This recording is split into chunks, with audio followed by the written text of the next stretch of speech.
Hi, I'm Carolyn, and with the People Kickstarter, I help startups, scale-ups, and SMEs in tech to manage people well, to craft company culture intentionally, and to maximize impact with compelling communications along both. Because with the power of these three, you pull your team together long-term and are able to build a long-lasting, successful company. In today's episode of People and Culture, we have Laurent Decrue. And it's an absolute pleasure to have him here because he has lots of things to share. And the podcast episode title is quite a juicy one already. We called it The Dark Side of Entrepreneurship. And I met you at Rise Up Summit. And then we connected on LinkedIn and I saw you a little bit in my feed. And I really liked what you were sharing about. And that's actually why we're sitting here today.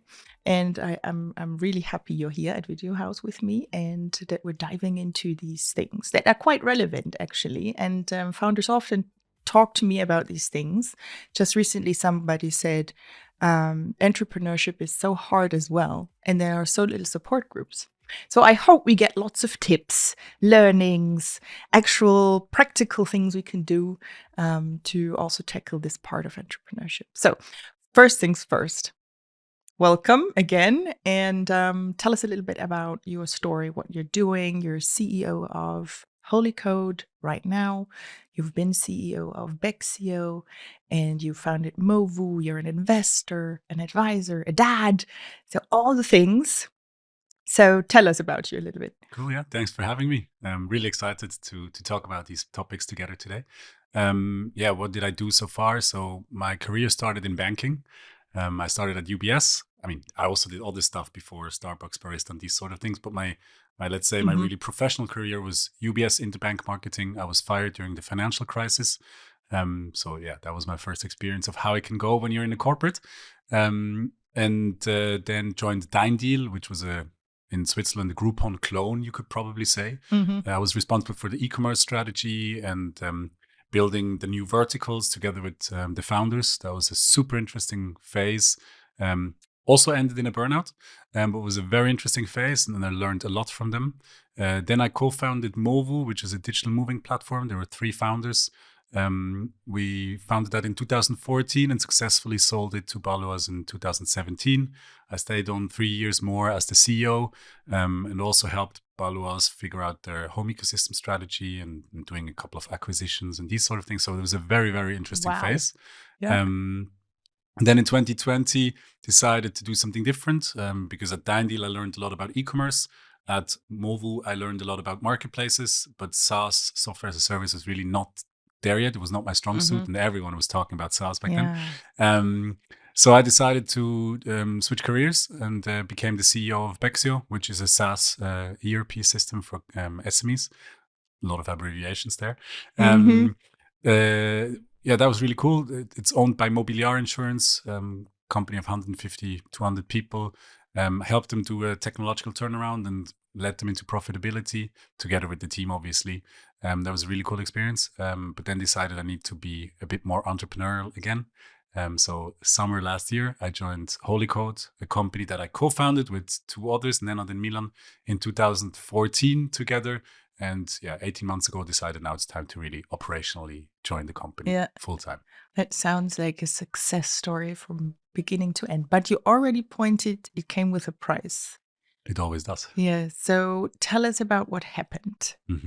So, I mean, that's really like the shiny, nice parts of it. But as you know, a lot of it is a struggle in the end. It's a lot about passion. You need to really like what you're doing.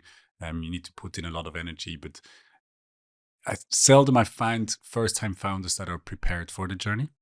And for me, it was a bit the same, right? At deindeal, I was not really at the founder because I was not one of the deindeal founders, but still I ended up in a burnout because I was working and acting almost as if I was one. And in hindsight, I think that helped me afterwards to really balance it more clearly in the tougher jobs where I was a co-founder. But in the end, there were a couple of things. First of all, I was working too much. I think I did 80 to 90 hours most weeks, not all of them, but most weeks. I was traveling from Basel to Zurich at that time every day. So that's an additional 2 hours. On top of that, privately with my girlfriend at the time, we had a bit of a rough patch. So just all these things adding up. And then just myself not really feeling what is my limit, regularly going above it, which led to me having a burnout at the end of the time. I quit at deindeal because I figured out this is not going to work out, but it was too late. I was already running into it, into a burnout. How big was the team at deindeal when that happened? I think there were like 250 people. Already, wow. Yeah. So we went from 50 to 250 within a year and a half. And then later on, it had to be resized a little bit, but still much more than 100 people in the company. So it wasn't the very early stage where everybody does everything, but was it? Yes and no, because I was responsible for the new parts together with Julian, who's now the founder of Refox. So we were the startup within the startup. And I think that just added pressure on top, right? It has the dynamic, yeah. But it was a fantastic time. Learned so much, but obviously the end result was not good for me. Yeah. So what did you do then about it? Well, the thing is, I only figured out in hindsight that I'm having a burnout. So I knew this is not healthy and it's not good. So I quit. And then I re-enrolled for master's degree studies and just said, I'll take it slow to give myself a bit of time to get back my energy. But what I really did was the first 3 months, I was just more or less lying in bed, going for 15 minute walks every day. And that's it. That's all I was capable of doing. I couldn't go for lunch with anyone. After 10 minutes, I was so tired. I needed to go home and sleep. So at the time, I was just feeling like I'm exhausted. Yeah. Right? And yeah. Did you go through that alone? Yeah. Wow. Pretty much. Not because, and that's the thing, right? Some of my friends are even a bit pissed at me still today to say, like, why didn't we know back then? But I had a tendency, maybe I still have, but I had a tendency to always try to solve my problems myself. And that's not healthy. And I think that also led me into the situation of this burnout in the first place, right? So in hindsight, I would never do this again. And my first advice would be, if you are getting into a situation where you feel that it's too much and that you're maybe energetically a bit stuck, find professional help. And how do we realize that we're coming to this point? Because you also said you realize in hindsight. Yep. It's something that happens very slowly, right? That I've heard that a few times, or there are signals and then they're brushed off and we're like, yeah, I can still do it. I can have grit. That's something where I'm thinking about, is it grit or is it ignorance or is it just stupid to keep going? But how do we differentiate when it's just, across that limit? I mean, you also know, right? Startup in general is just, it takes a lot of grittiness. It takes a lot of energy. It's not an 8 to 5. I know people that say they can do it in 8 to 5, but I think you will just leave too many opportunities and options laying on the table if you do that. And it's balance comes in waves, right? Sometimes you have a week or two where everything works fine, but usually it's just ups and downs and everything is chaos and crazy. And there's no way to go through that other than really having the grittiness to work off one thing after the other and just put in the hours. I think there's no other way.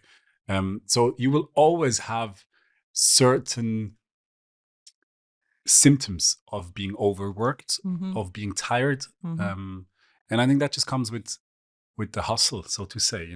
I hate the word, but it is what it is. But I think where it gets really dangerous is when you start to become really irritated, for example. So you blow off easily, you get angry at stuff that you shouldn't be getting angry at. When you become forgetful, not in the sense that you want to do something today in your to-dos and you haven't written it down, that's just bad structure. But in the sense that you go out the house without your keys, or you told a friend you meet them for dinner and you forget. When these sort of things start happening regularly, that's an alert phase. If you can't sleep, it's almost too late. Wow. Yeah. Did you then change things entirely, or did it happen again? Or how does your story continue? Let me put it that way. So yeah, after those, let's say 2-3 months, I said it's 3 months, maybe it was 2.5 months that I was really not doing much. And then I started to get back into study. What I tried to focus on always was doing enough exercise, having enough sleep, and eating well. So those are the things that I told myself, this is what I'm not going to compromise. Mm-hmm. And when I say eating well, it doesn't mean I'm vegan and I don't go to restaurants or anything like that. It just means that I'm really trying not to eat fast food. And when I go to restaurants and I have a burger, that's fine. But then I know my next meal should probably be something light. So I'm trying to really balance the diet. That's one thing. I sleep 8.5 to 9 hours every night, always. Except maybe when there's a party, obviously. With kids, you cannot sleep into next morning. But yeah, that's really, I'm not compromising on sleep at all. Forget it. And the minimum is 2 times per week exercise. If I can, more. Yeah. Now you said building a startup is work, work, work. How do you integrate that into your, let's call it what it is, hustle week, so to speak? How do you make room for that? How do you not compromise on it?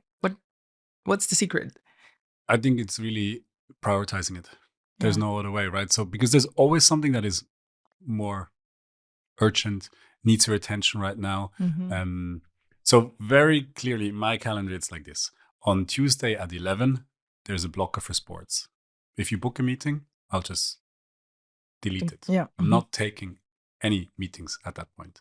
The second one is on Saturdays because the other days are a bit too crazy, but that's really where it is. And then what I try in the mornings, it doesn't always work because with kids, you know that it's not in the mornings, it can be really stressful, but I try to also do yoga sessions, but not an hour yoga session, just like 20 minutes. And I think that works at once or twice every week. So that way I get to my, let's say 2.5 to 3 sports sessions. And then the other thing I do is I book meeting over lunch with people where I actually go and have lunch.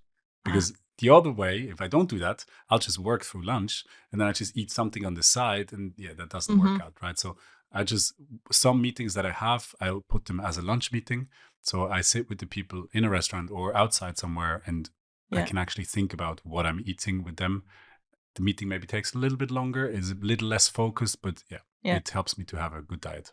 So that's your intentional plan of tricking yourself in a sense. Absolutely. Right? But on the other hand, not tricking yourself, but taking care of yourself. Tricking yourself into taking care of. I like that a lot. Do you see an effect of how you do it on the people around you and you're working with? Well, there are some fun examples, right? So, for example, we had a job interview, and that was one of the days where I really did not manage to have a proper plan for lunch. So we were sitting there, 3 people of us, and I was eating in the job interview, right? And so the candidate was a bit irritated, but in the end, the other guys were just laughing and said, "Look, this is not how it is usually. This is the one time, the last 6 months that this has happened. I don't know why." And I said, "Look, I'm so exhausted. I need to eat right now. And I don't mean to be disrespectful." But the funny thing was that people were laughing about it, right? It was not a serious thing because they knew that's not how it goes usually with me, right?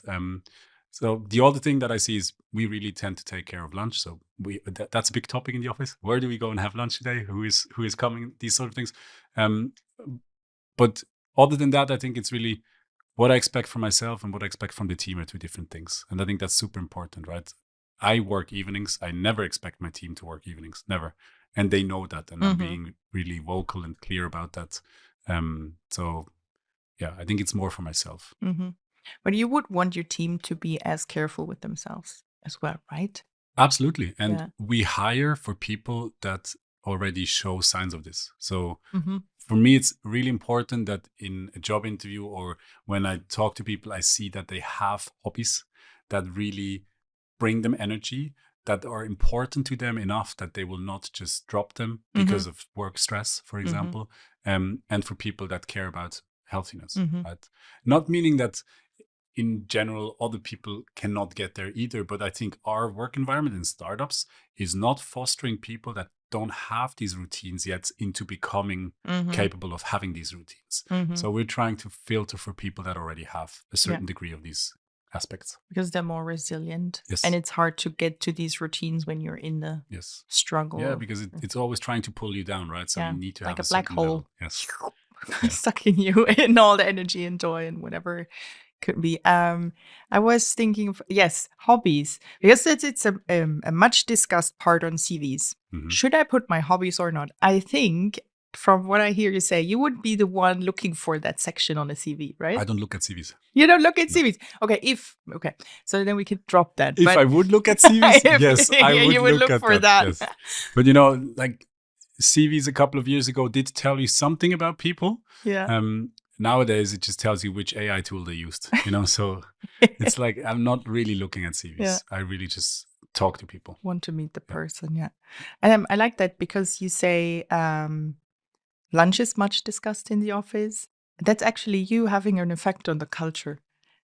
Are you aware of that? Yeah, sure. Yeah. Yeah. So, That's always been important at our yeah. company. And looking for people who already have these kind of mechanisms or tools in their lives to balance out stress at work or how demanding work is, plus the needs of us humans. That is already also hiring for cultural alignment. Yeah.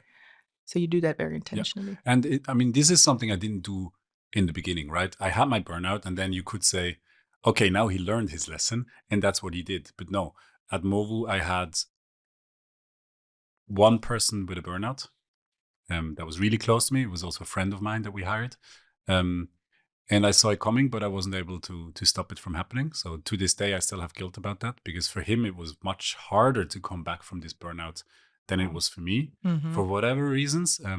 So yeah, I'm really not feeling, still to this day, I don't feel good about it. I know it's always one's own responsibility at the end, but me as his leader, I should have done more. I had two people that were really close to burnout, but there we could then actually, based on these experiences, with professional help, we could catch it and make sure that it doesn't happen. And then I thought, now I have the hang of it. And then at Bexio, I again had a person in my leadership team that had a burnout.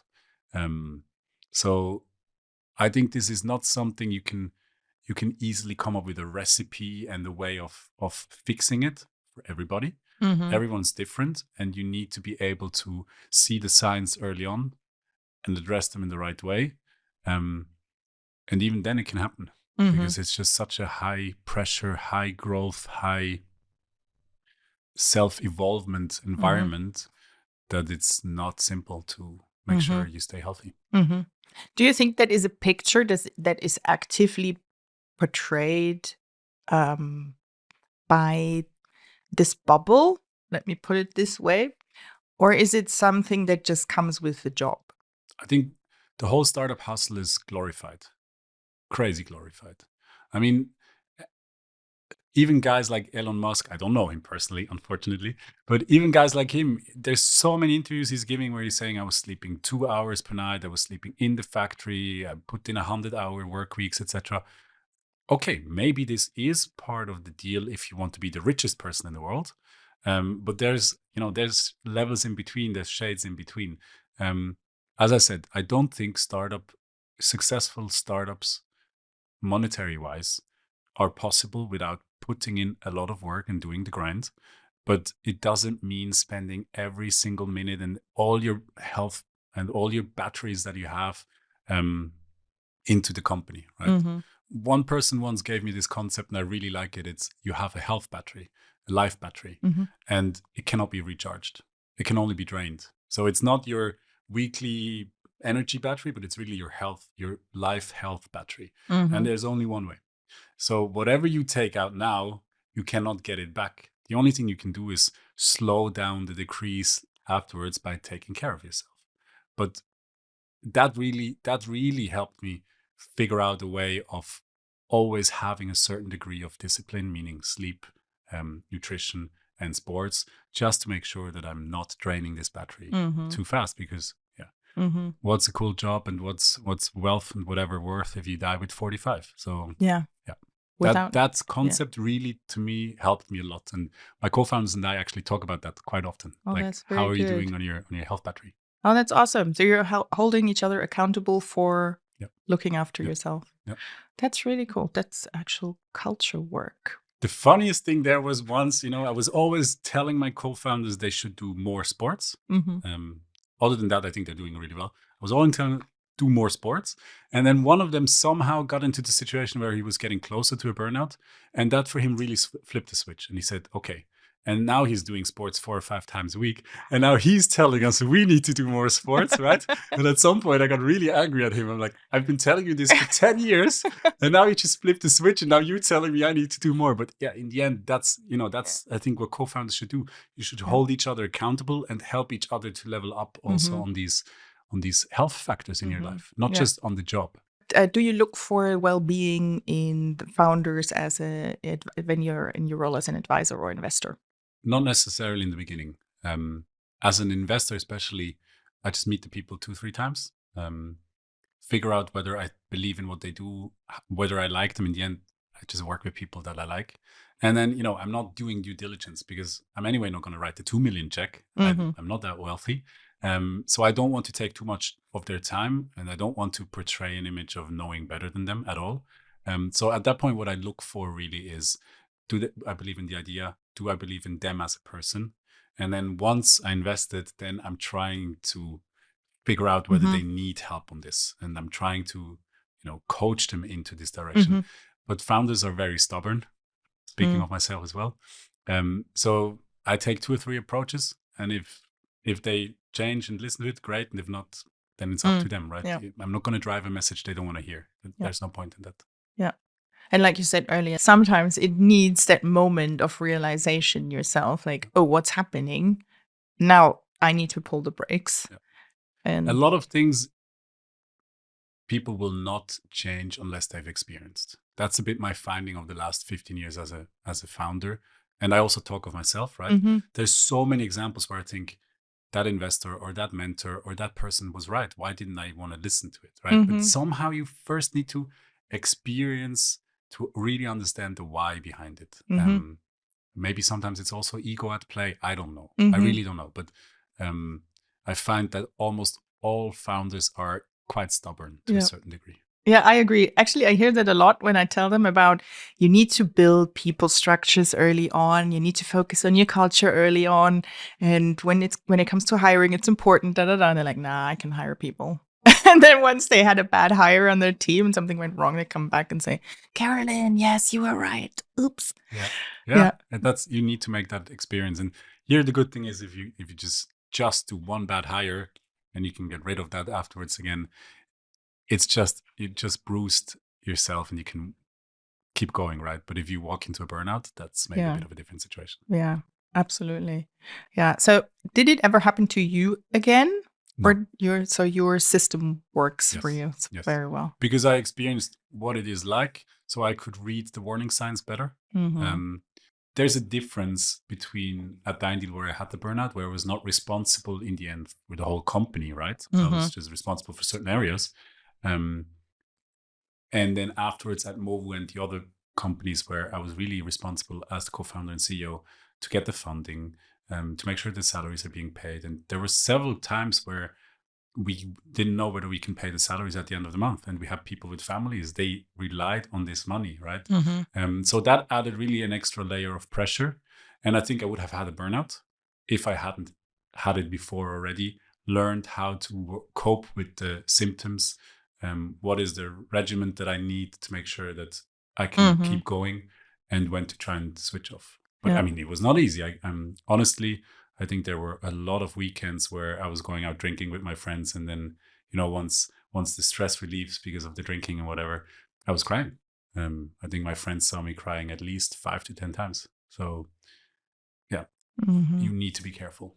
Do you think some founders think it's a sign of weakness when they step back a little bit and take care of themselves? Or is it that it's interpreted as a lack of commitment? All these... I think it's the second one. Maybe also the first one, but I think it's mainly because this message is being driven all the time. It's like, put in as much work as you can. But if you put in 2 more hours that are just not going anywhere because you're drained of energy, it's probably better to take an hour of break and go and do sports and go to bed a bit earlier and start refreshed the next day, right? I think it's not work hours that matters. It's really the productivity in those hours.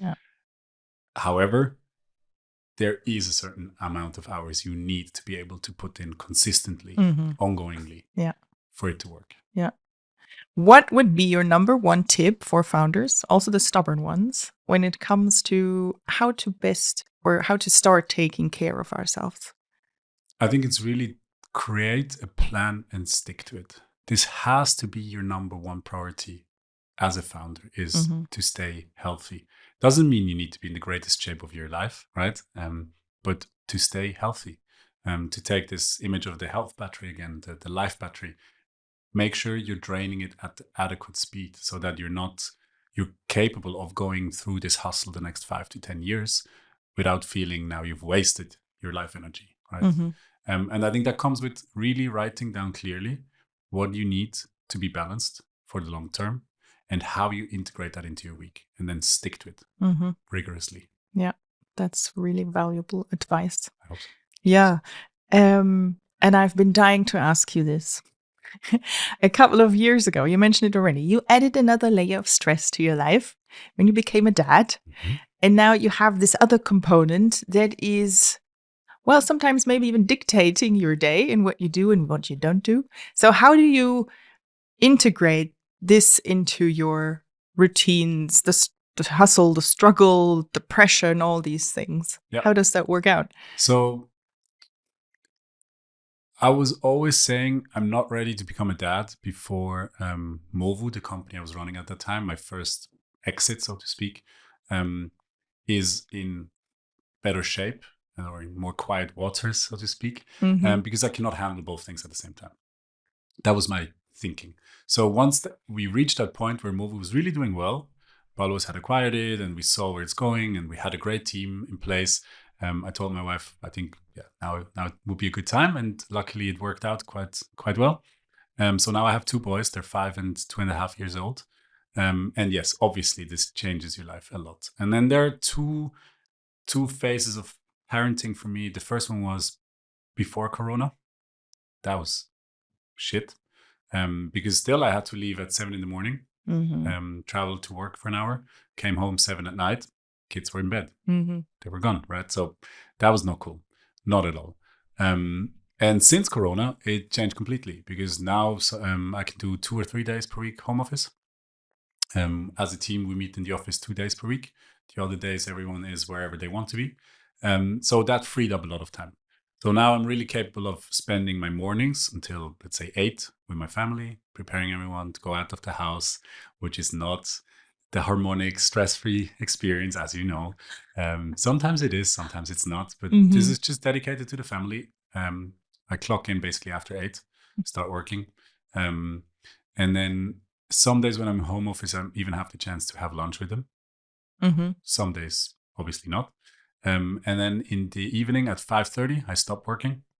I either pick up the kids or prepare dinner, play with them, bring them to bed. 8:30, I'm clocking in again. And then I just work a couple of hours every evening. But this really allows me to have both, right? To have the family life and be supportive also to my wife.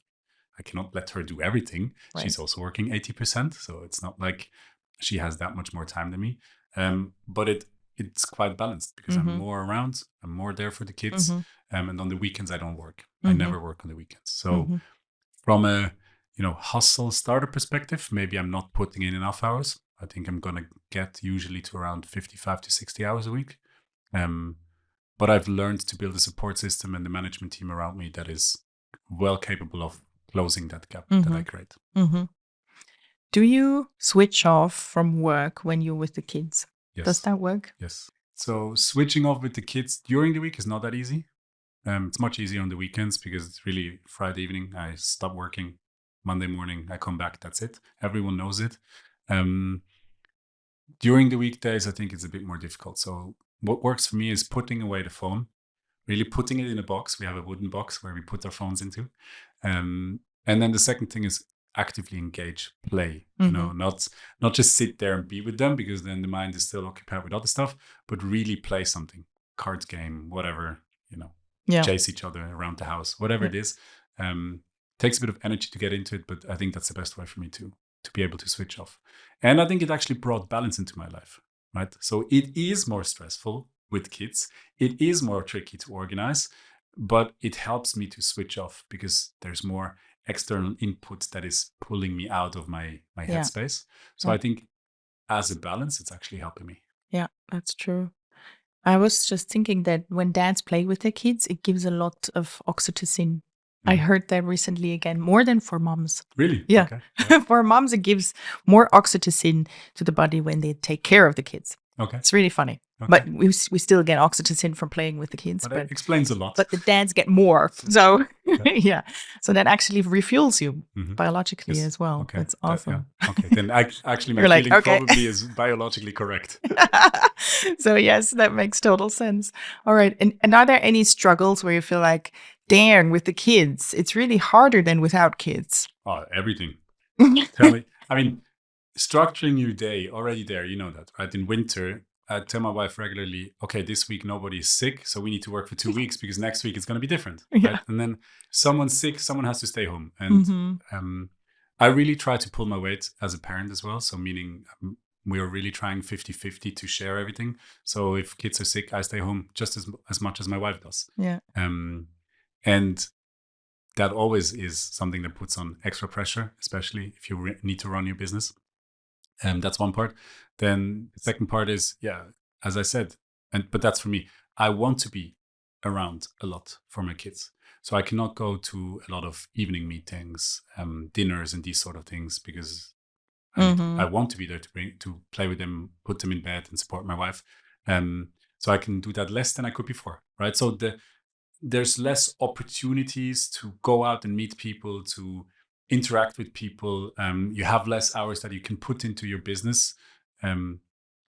If you do parenting the way that I do, other people might have other approaches to it, right? So yeah, it makes everything more complicated, but it also, it gives me more meaning. It gives me more reason why I'm now focusing on work, because I know I only have these hours and then I'm out. And when I'm with the kids, I know these are my hours with the kids and then I'm back, right? So it gives everything a bit more meaning, and it helps me to zoom out. So when my first son was born and we had management meetings at the company back then, before and after was really different for me, feeling wise. Before, every problem that we had, I really jumped on it and I wanted to solve it and I wanted to make sure people are well aligned and everything.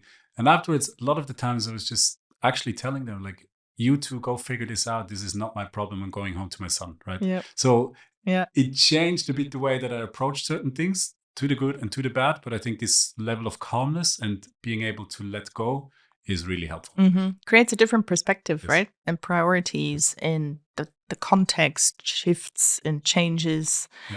So yeah, absolutely. And what I also realize myself is I'm very focused in the time I'm working.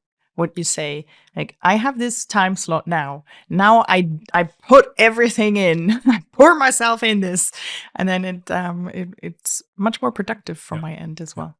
It adds a layer of stress, in my opinion. But it is what we said before, right? It's also time boxing you automatically more. And I love time boxing because you can do most of the things you can do faster if you really try. Yeah, I heard this statement once, and I think it's related to time boxing. The amount of time you assign to a task is the amount of time you will need to do it. So if you plan to do this, write a script in 3 days, then it will take you 3 days. If you write the script in 3 hours, then it will take 3 hours. Yes. Then you plan for these things. And I think in a lot of cases, this is really absolutely true. And it can be shortened a lot. But there are certain creative areas where I think it's just almost impossible to know how to time box it, because the outcome is so dependent on how creative you were. But the majority of things can be time boxed. Yeah, you can't switch on the flow. Yeah. What I like to do is, once I drop off the kids, and to get rid of all that pressure that they have been building up throughout the morning, I go for a walk. 15 minutes, maybe half an hour even. And then I realize after, let's say 20 minutes latest, my brain jumps into work mode and I get ideas. I'm like, yeah, I could do this. Oh, I can just leave that. It's not that important. Oh, and, and I prioritize and I get ideas and I dictate stuff into my phone. And once I get to my desk, I'm already quite in the zone. So That's a cool adding practice, movement as well, that's really helping me, for example. Yeah. Have you ever tried walking meetings? Yes. Now that we are in home office, I do it less because, walking with a phone like Yeah, this. that doesn't work. Come on. It's like, no, I'm not doing that. That's dangerous. Yeah. I don't have such a high opinion of myself, but this even for me is like, okay, I'm not walking around like that. That's too foolish. But we did that a lot at MOVU, especially. The thing now is that the way I run most of my meetings are really agenda focused, and we take a lot of notes, so that makes it tricky because on the phone you cannot really do that properly. But I go for walks or I go for runs, slow runs, whenever I need to solve bigger problems. Yeah, because movement really also helps me it activates these areas in the brain. Yeah. Right. Yeah. I was just thinking you could do walking meetings, record them, and then have AI write the summary. Yeah, I mean today this is all possible, right? But if you do it in Swiss German, good luck. Yeah, true. Actually, what I wanted to say as well is for meetings, when you sit like we sit, it's different in regards of how people come to solutions or new ideas as when they are walking and looking into the same direction together. Mm-hmm.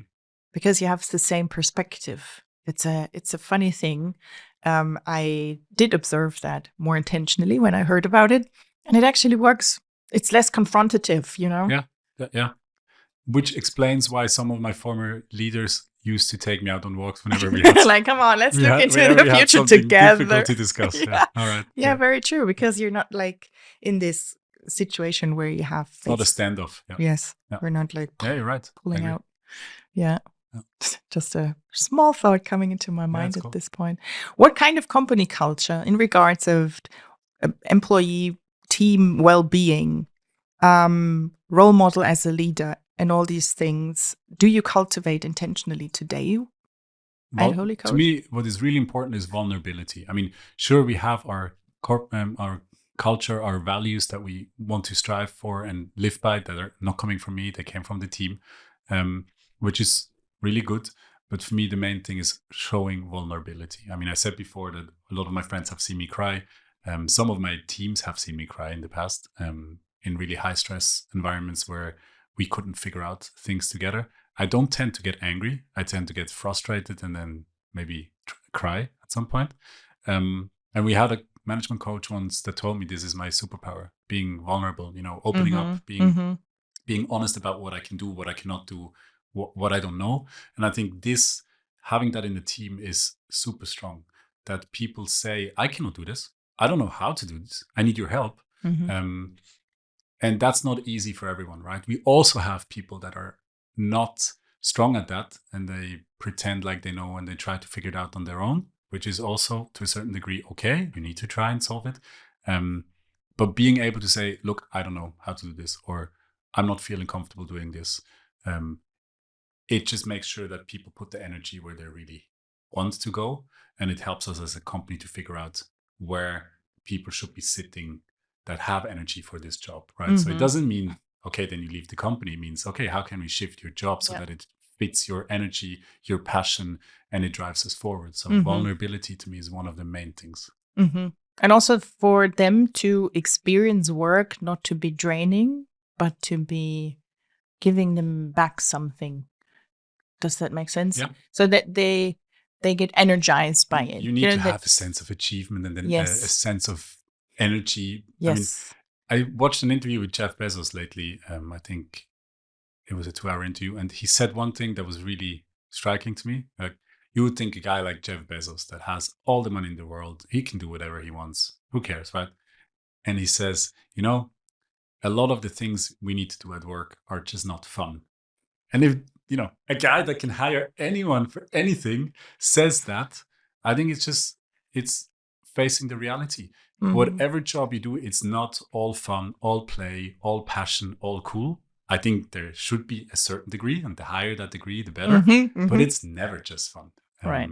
So yeah, it should give you energy, but you should also be aware that some phases you just need to be disciplined, structured, and push through until you get back to that point where it's the passion rises again. It needs to give you as much energy so that you're able to do the not fun parts, and then like the bottom line is not the negative. Yeah. Yeah, because then it takes out of your life better. I think energy is really important, but it's not the only thing, right? There's a nice chart that is showing this. Like motivation goes like this. Some days it's up, some days it's down. You need that. You need to be energized. You need to have the passion. But the other thing is discipline, right? A steady stream of working forwards towards a goal every day, doing the job, doing what you're required to do. These two things together. So on the high days with motivation, you might do a bit more. But on the low days, the discipline just keeps you going forward. The combination of those two things really are what matters. So this is also what we're looking in people, right? They have a framework that they take care of themselves and are disciplined enough, and they're passionate about what we want them to do, so that they have a lot of these peaks, so that it's maybe a bit more than just the discipline that keeps them going. Right? Absolutely. So that they're engaged and present and doing all the good things. Awesome. And also accepting that some weeks or some days it's just discipline, just showing up. Yep. All right. What would you tell yourself, like when did you start with all these realizations? Let's say a couple of years back, like your younger version of yourself. What would you tell yourself what to hold on to throughout this journey of entrepreneurship? I really think a disciplined, rigorous health plan is something that is extremely important. Being aware of your superpowers earlier, like you have things that you just naturally gifted at. Don't shy away from them. Really try to use those and find people around you that have different superpowers to complement you. Those are the two things that, I think the first one I did really well after the burnout. And the second one took me quite a while to grow into, to really believe in those superpowers. As I said, like vulnerability, being motivational, always showing up, these sort of things. Putting more weight on that. Awesome. Thank you so much. I think the last couple of minutes, half hour, maybe we run over again, were packed with value. I love that you were so open about your story and the dark side of being an entrepreneur as well, plus adding in that layer of parenthood and the challenges around that. So for me, there were lots of things I can take away from, lots of practical tips. So really useful. I hope everybody who was watching was thinking the same. And if you want to learn more about Laurent and what Holycode does, we will put links down here. There you find also a link for the People Kickstarter by 42 and what I do and how to get in touch with us. You can also send us emails, follow us, connect on LinkedIn, whatever works best for you. And we will look forward to hearing from you. If you enjoyed this episode, leave a like, give us a comment, share it with someone who might benefit from it too. And we hope you have a great week and time ahead. You find time to rest as well. And we hope to see you again soon at the next episode of People and Culture Stories. Thank you, take care, and bye-bye.